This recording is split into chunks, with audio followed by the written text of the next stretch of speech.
Well, good morning, everyone. Thomas Montgomery with IIMFL and Smart Money Alliance. It is a beautiful Tuesday morning, October 27th, just a minute or so before 8 o'clock Central. As most of you know, we get together most Mondays through Fridays at this time on this Zoom link to talk shop. This is for our distribution partners. We have affiliates, free and easy to become an affiliate. Who wouldn't want to be an affiliate? Doesn't cost anything. Earn extra income as a side gig. We have financial literacy educators. These are the professionals that actually work with our clients, actually mentor them through the process. They're paid more, they do more, they have to be licensed. If you're not licensed, we can help you get licensed. We have our joint venture partners. Joint venture partners, it's a real simple role. We just do a 50-50 split. They white label the program when they're taking it out to their target audience. And then maybe most importantly, we have our branch offices. Our branch offices are the facilitators of the incubators. And so we're going to talk briefly about the incubator, but then get over to our main topic today, which is AIG. So we'll get to AIG in just a second.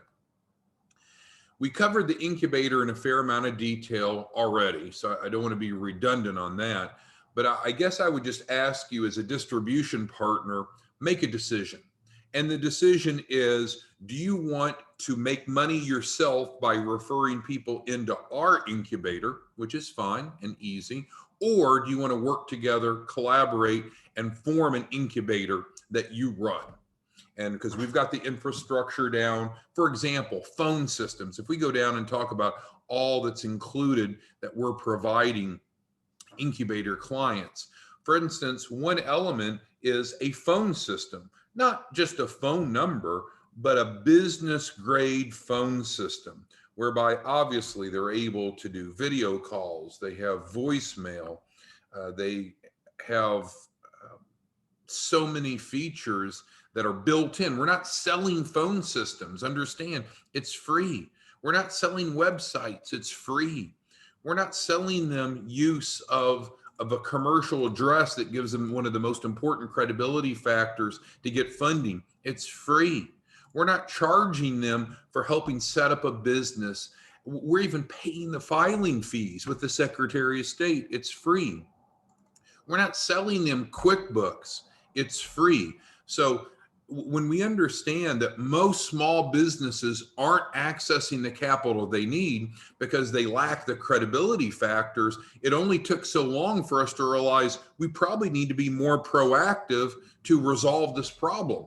And the way that we've decided to resolve it is by offering the small business incubator. We've opened up, we've launched, we have a number of clients already enrolled, but we're in the process of working with many of you to open incubators in your community if you'd like to do so. And there's no cost for that. We're not charging you to work together to form an incubator. You would just be one of our branch managers, and this is part of the community rollout. So with that being said, let's get over to our topic today. And our topic today is AIG. So how does that fit in? When we're putting together loan packages for clients, there's a number of things that need to be addressed. One of which, of course, are these compliance issues like we've talked about. One of which is we need to build out their business credit profile so they look credible on paper. Their business looks credible on paper. And as you know, by having strong business credit, you can even access, for instance, the MasterCard we have, up to a $10,000 credit limit MasterCard with no personal guarantee. But these things are only possible if the business is set up credibly. So one element of having a loan package is having a key person policy. A key person policy is defined as a policy that's usually owned by the business. The beneficiary is usually the business, but the lender, the SBA lender or otherwise, has a collateral assignment. So it means if the borrower, the key person, the entrepreneur, you're my client, if that person dies, then the insurance company, in this case AIG, which we're going to talk about in a moment, pays off the balance owed to the lender So the lender is satisfied, and anything above that amount is then received by the business, because the business is also the beneficiary. So if you're a financial literacy educator with us, then that's what a big part of what you do. If you're not a financial literacy educator, we just need to have you pass the background check and we can progress towards that. With that being said, though, we are changing how we write the key person policies. Up to this date, we've been writing them through Nationwide. Nationwide is a great company. I have nothing negative to say about Nationwide. Great, great people. The bottom line, though, is the underwriting process is too painful and taking too long. So effective immediately, we're writing the key person policies now through AIG, and sometimes referred to as American General. So the purpose of today's training is to show you how to get set up with AIG. All right, so once you log into my WFG, which I did right before the Zoom, I guess I was looking at my account. We have 108 agents currently that we're working with, but that's irrelevant. That's not what we're talking about. So you're logged into my WFG, and then we go over to menu, and then we go to licensing and appointments, and then we go to appointments, and then we go to carrier appointments, and a new screen comes up. Well, in this case, we're looking for life and disability insurance, so we're going to click that. Now, if you're in New York, of course, you're going to click the right box, but for most of us, we're not in New York, or if our resident license is not in New York, let's start with the non-New York. And so here's a couple boxes. We're going to go to Crump, top left, start electronic appointment. We're going to select the state that is our resident state. And so for me, it's Texas. Continue. Unable to process. Wouldn't you know it? Okay, so let's go log out. I think I had logged into my WFG too early. And so I was preparing for this earlier. And so I suspect what had happened is it logged me out. So let's log out. Let's log back in, and let's try that again. That's good. We'll have a second practice run, so follow along. License and appointments, carrier appointments, life and disability, non-New York, Crump, start electronic, choose Texas for us, may not be for you, continue, there we go. This is what should happen. I was just logged in too soon and it timed out earlier. Click here to continue. It's going to bring us into the Crump page. And so we're going to go to Contract Now. We click Contract Now. We read the disclaimer. If you agree to it, you click You Agree. And we're going to start the contracting questions. Now, at this point, it's going to be pretty intuitive, and I don't need to show you every step of the way. But there's going to be some information that we need. You can see here at the bottom, and you click continue, and then it's going to ask. So these are all the different carriers that we can get appointed with. Gerber was pre-selected for some reason. It's the American General, which is same as AIG.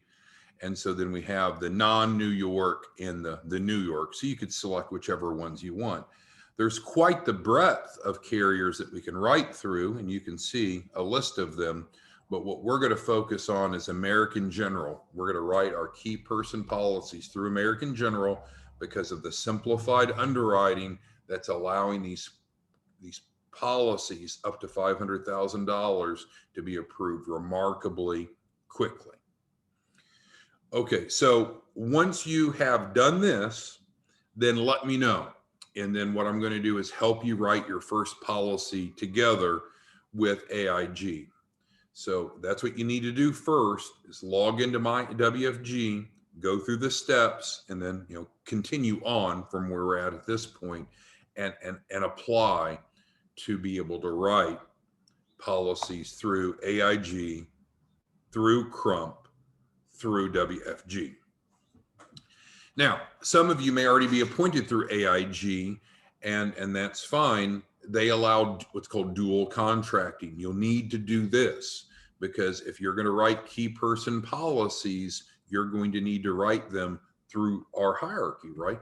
So good question, Doug. Who else has, and we'll move on and talk about some other information in a second, but who else has questions on this simple step? We need to get you appointed with AIG if you're going to write policies for our clients for the key person policies. Who else has any questions about those steps? And again, if you've not passed the background check, that's the first thing we need to do. All of this may seem irrelevant. If you've passed the background check, then we need to get this done very soon because we can get you clients, you can generate clients. So before we move on to the next topic, anyone else have questions regarding what you need to do and how to get started with getting appointed with AIG? Are we good? Any questions? Okay. So we can go back to where we were on the small business incubator, and I see some questions on that. So let's resume our conversation there. So the incubator concept is a remarkable one, right? It's because it's helping me meet the foundational credibility factors that small businesses need to access capital, especially if they're wanting to access capital under their EIN without a personal guarantee. And we talked about this a little bit before, but it makes sense, right? If you're going to use your personal credit and a personal guarantee, then they can go confirm validity of you as a person and your financial background, how you paid your bills in the past. But if we're trying to separate from that and build just under the EIN, just the business credit, then the setup of the business is remarkably important, right? Because that's all they have to go off of. And as we've talked about, there's a number of elements that's important. We need to make sure that all of the addresses match with the federal government, with the state government, with your bank, on your website. So the addresses need to match. And so often we see that they don't, and that's a barrier. We need to have a true commercial address that's unique. It can't be a shared office space and think that you have credibility.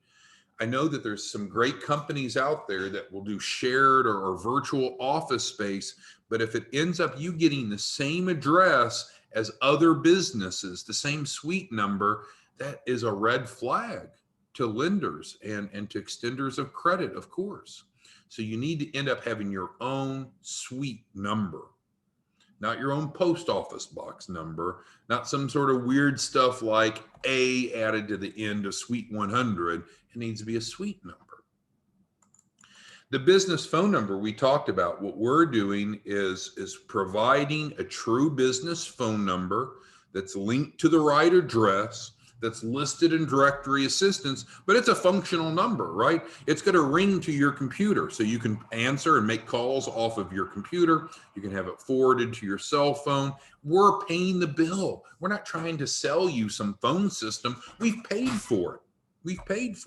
We're not trying to sell you some lease of an office. We've already paid for it. We're going to send you your mail, or participants in the incubator their mail. We're not asking them to even reimburse the postage. We're paying for it. Again, we've talked about the importance of having a website. We need to have a website to show our presence. We are not professional website developers, but we can provide a simple website that will suffice. Now, if you want to spend more and pay someone to go create a great website, awesome. That's not our gig. What we're doing is, frankly, the least amount of work necessary to get you credible so you're able to get funding. And we're going to talk about funding more in a second, because I think there's more to the funding aspect than some of what some of you are grasping at.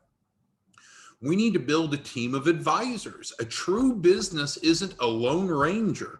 It's going to involve having a banker relationship. We have a banker that's going to work with you, that you're going to have her direct phone number. She's going to call you. You're going to call her. You're not going through an 800 number, who's supporting you and making sure that you have the banking services that you need to be successful. We need to have a CPA. We are not, unless you're a CPA yourself, we're not going to file our own taxes. We're not just going to get on TurboTax and file a corporate return. We're going to use a CPA to get tax planning guidance and assistance, because that can help keep you in compliance, and it can help you significantly reduce legally your tax burden if you do it correctly. And then, of course, every business needs to have access to legal counsel. Now, maybe your Uncle Vito is a family law attorney, and that's fine. But for most people, we don't have an attorney that we're able to talk to get guidance on what is the right structure of a business. Should I do pass-through taxation or not? Is it C Corp, S Corp, or LLC? Where should I go? You know, these are important decisions, and that's part of what we're providing here is a full advisory team. We're setting up a real business, and see, that's where we're at with an incubator. That's what incubators do. Incubators take participants, small businesses. We put our arms around those small businesses and say, let's get you set up right. Let's do it right. Let's make sure that you have all the credibility factors and the best probability of success. I talk to some really smart entrepreneurs on a frequent basis, and they're not tracking their revenue and expenses properly. They're not able to produce interim financial statements. And I'm not complaining about them or venting about them, but that goes to show why you and I can be helping so many small businesses through the incubator by providing them QuickBooks. We're paying for it. We're not asking them to subscribe. We're not having them pay for it. We will pay for it for them. So that way we can properly support them in making sure that they're recording revenue and expenses properly. They're using it as a planning tool. They're able to generate financial reports like income statements and balance sheets. And of course, we want to build business credit. Building business credit's huge. This is reason enough that small businesses will come running to your incubator or work through you to come to our incubator. They could go to a company like Credit Suite. Credit Suite is a great company out of Florida. Nothing but positive things to say about them. But if you want to go work with Credit Suite or a company like that to build out your business credit profile, expect to spend $2,000 to $5,000. I'm not saying it's not worth it. Great company, great people, much smarter than we are. But you know what? They don't provide any of that. And so we're doing all of this for tremendously less. What's the better choice? What is the better choice? Now, let's talk about money for a little bit. We are guaranteeing any participant in our incubator, or if we set up one together collaboratively through your incubator, at least $100,000 capital raise. The reason we can do that is because we're doing these things. We're helping them meet the credibility factors. Now, in our case, we have access to Chapman. Chapman originally started as a grant, and now it's really more of a loan program, but it's through an economic development corporation. They have more money to send out each year than what they're able to find borrowers for. And that doesn't mean that everyone gets approved. That's too good to be true. But talk about some very relaxed underwriting standards. But you know, one of the requirements is you have to be in a certain geographic location. Of course, our incubator is in that location, or this wouldn't be on the website. Of course, if we're going to develop an incubator with you, we'll have to look at local specific funding sources in your community. Okay, so let's get to the questions that you have. And I understand some of you say, well, if we're going to use or refer people into this incubator, you know, is their address going to be in Los Angeles? Is it going to be in Chicago? No, it's going to be where our address is, because that's where we have the physical space. That's where our incubator is. But that doesn't matter. It's not a barrier. You can go online and find businesses that will help you incorporate in Wyoming or in Nevada or Delaware. So it's okay. You need, in our opinion, you should form your business in the same state that its headquarters is based. However, it does not need to be the same state that you're in. It's not uncommon for more sophisticated entrepreneurs to form their businesses in states that have greater advantages. In other words, tax benefits, economic incentives. And obviously that's what you and I are offering, is a tremendous package of incentives for them to come through the incubator. Okay, so thank you, Robert, for that question. Let's see here. Doug's asking, oh, and that's a good point. So Doug's bringing up probably the most frequent objection that we run into with the incubator, and it's a valid one. And essentially what Doug's asking is, well, what if they've already done some of these things? Well, then they can certainly go through our access to capital or Capital Ready 2.0, whichever one, Doug, that you want to offer them, and we'll assist them in accessing capital. We'll guarantee them at least $100,000, but then they wouldn't go through our incubator. Our incubator is a package because we know what it takes to work. But could they go out and get their own office without us? Of course. Great, less work for us. We have capacity of only 100 incubator clients. That's why we're working with many of you to form other incubators. A typical incubator will tap out at 100. So we don't have some vested interest to try to funnel everyone into this. We have finite capacity. So if they want to go get their own unique commercial address, their own business phone number, their own website, build their own advisory team, get their own QuickBooks, then that's fine. That is fine. But Doug's question is even more practical than that. What if they've done some of these things, but not all of them? Well, then that again is their decision. It's not unusual to set up a separate corporate shell, we'll call it, specifically for capital raising. So Doug, let's say they have ABC Company, and ABC Company meets some of the credibility standards, but not all. Well, maybe they don't want to make any change to ABC Company. But what could you and I do, Doug? We could help them form DEF Company, the next 3 letters in the alphabet, and then we plug DEF Company into the Small Business Virtual Incubator. So that's the simple solution.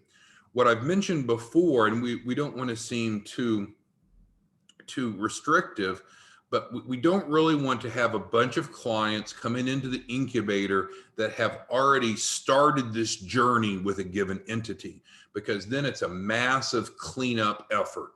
So now the Secretary of State has one address, the IRS has another, Dun & Bradstreet has another, and you know, the industry codes are all jacked up, and it's a mess.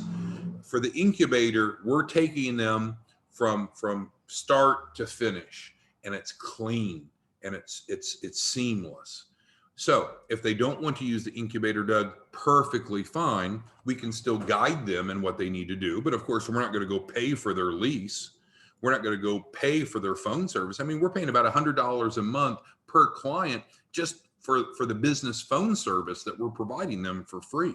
We're not going, if they're going to go do it on their own, of course, we're not going to pay for their website. So it's okay if they want to go out and buy all these services on their own. And that's what they've done historically, because we didn't have the incubator.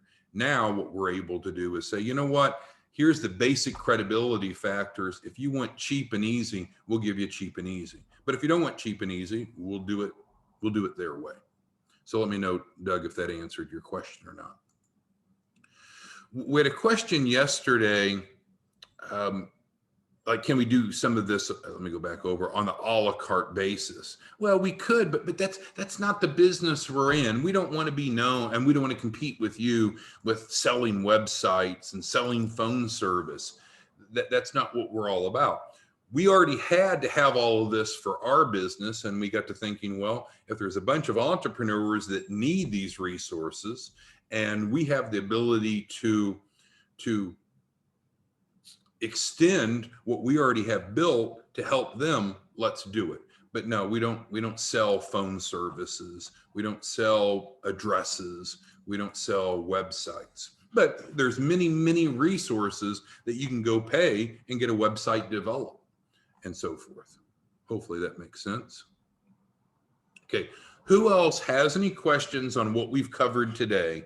Which we started with a quick synopsis of the incubator, which we covered more in detail yesterday. And there's a YouTube version of it here on the incubator page of IIMFL.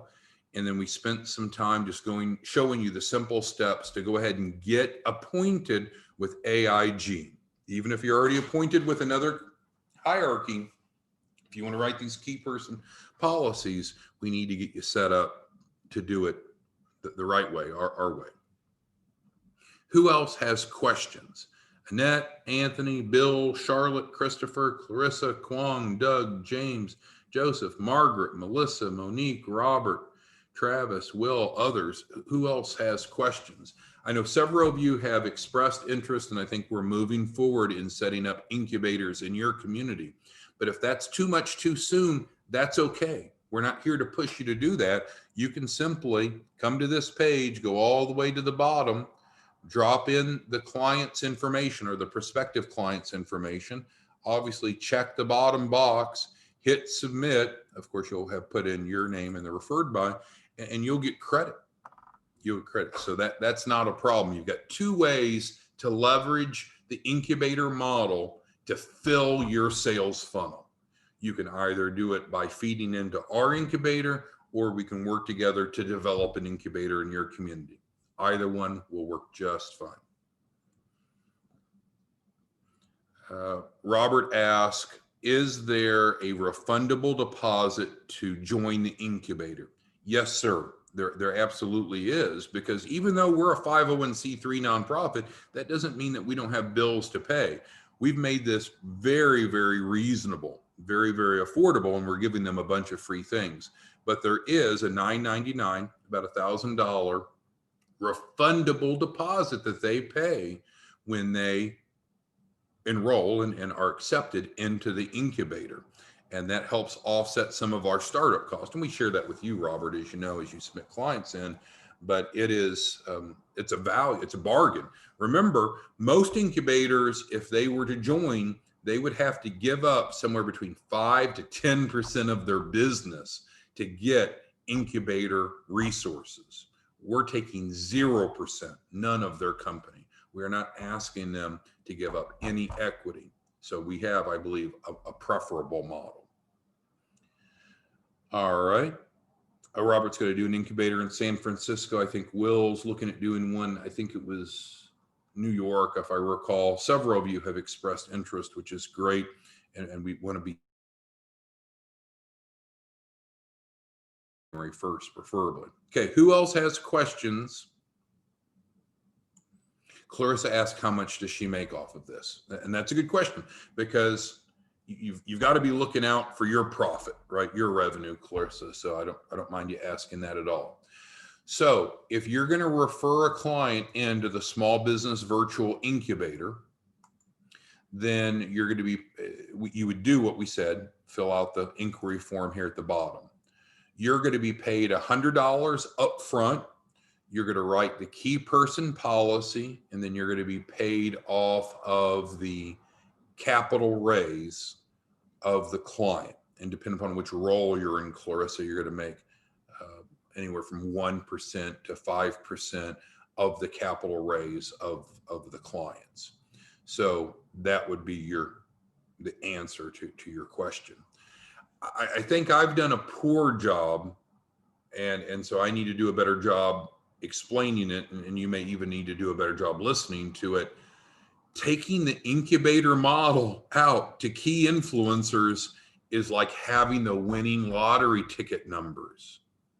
There's no church, there's no chamber, there's no small business banker, there's no key influencer that's going to think, oh, that's not a good idea. None of them are going to think, oh, that's not needed, because it is, right? Watch the 27 Mistakes video, 27mistakes.org. It emphasizes, what does it take to be credible, to access capital? And then you're able to turn around, Clarissa, and say, you know what? We're going to help them meet those credibility factors. It's golden. So if any of you, I had a call from one of you yesterday, I'll leave your name off, call me. I need leads. I need leads. I need leads. I'm trying to buy leads. I'm trying to use third-party, third world telemarketers to call leads. You're making it too complicated. This is the model that works better than anything. Small business incubators are understood, or at least recognized. They're effective. They're referenced in Entrepreneur Magazine. And then here you and I are taking a turnkey model that is affordable and effective with guaranteed results. You're not going to beat it. Okay, so let's see what other questions we have. Yes, yeah. So Anthony's asking as far as affiliates, our incubator model, and Anthony brought up a good point that I have not brought up in either of our calls. We're not limited to certain industries. Some incubators are specifically high-tech industries or healthcare industries or so forth. Ours is not industry restrictive.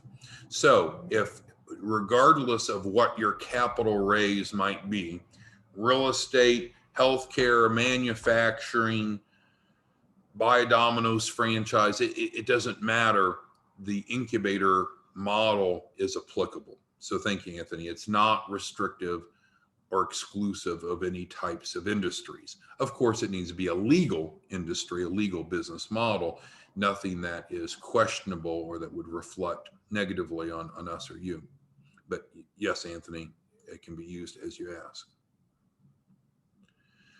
Robert's on me about a schematic, but I don't really have a schematic. It's just this simple, right? Small businesses need to meet the credibility requirements to be able to access capital. We can tell them about that. We can show them how to do it, or Robert, we can help them meet those credibility requirements very simply. And they get started with just a refundable deposit. So I don't have a schematic for this. It's just painfully simple. Just simply have them go to this website, watch the brief YouTube, and then help them decide, hey, how do you want to become credible? If you want to access capital, you need to become credible. You can do it on your own, and we can give you guidance, or we can plug you into an incubator and take care of it for you. It's just that simple. All right. So again, we will not have a call on Thursday because of travel schedules. We will be back tomorrow. So I'll see you tomorrow morning at this time. Thanks, everyone. Bye-bye.